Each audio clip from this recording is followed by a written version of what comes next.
Hi everyone. Well, it's been a busy few weeks since my last podcast, both from a business and a personal perspective.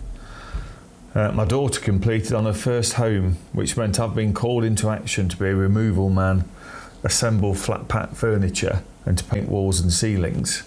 Basically, I've been worked like a dog over the last 3 weekends, and I ache in places I didn't even know could ache. But it's all worth it, of course, and I have to say, I'm looking forward to a break from the hard labour this weekend and intend to make the most of it.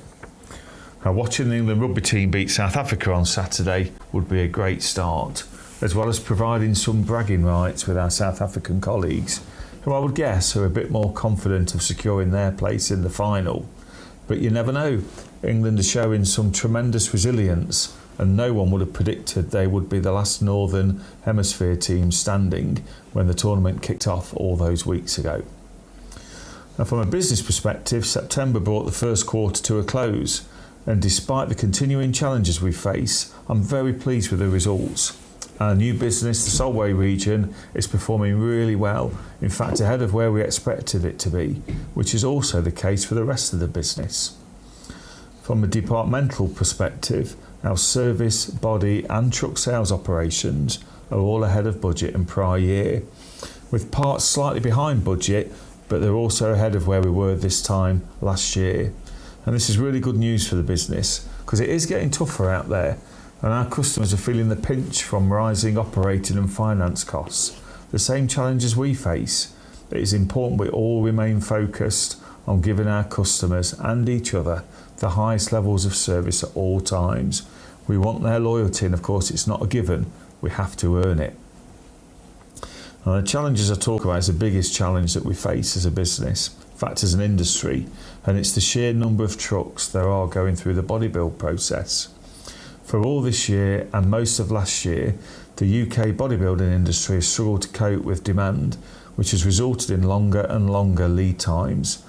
The consequence is that it ties up the cash that we need to keep free flowing in order to satisfy our appetite for continuing growth and development. Now, this situation is not unique to us, to Motus Commercials. It is an industry-wide problem in the UK, but it is my number one priority, as it is for the truck sales teams and regional directors across our UK dealerships. And getting these trucks operational on the road will then provide labour and parts sales opportunities, which are the foundation stones for our ongoing success as a business. And I say opportunities because that's all they are, without that key ingredient of excellent customer service. Now, as you know, we continue with a number of facility upgrade and expansion projects, as well as those designed to improve our operational processes and efficiencies. My guess is that most of you will have seen or experienced one of the many projects in your own dealerships or regions. We've made some tremendous step forwards in recent years, and I want to see this continue. So my final words are to thank each of you for your continued efforts and dedication. It's very much appreciated, and I look forward to seeing you during my ongoing site visits around the UK. Please come over and introduce yourself if you see me in your dealerships, or even down at DAF HQ in Haddenham, where I often bump into some of you. I'm always genuinely interested to chat and to find out more about what's happening in your world.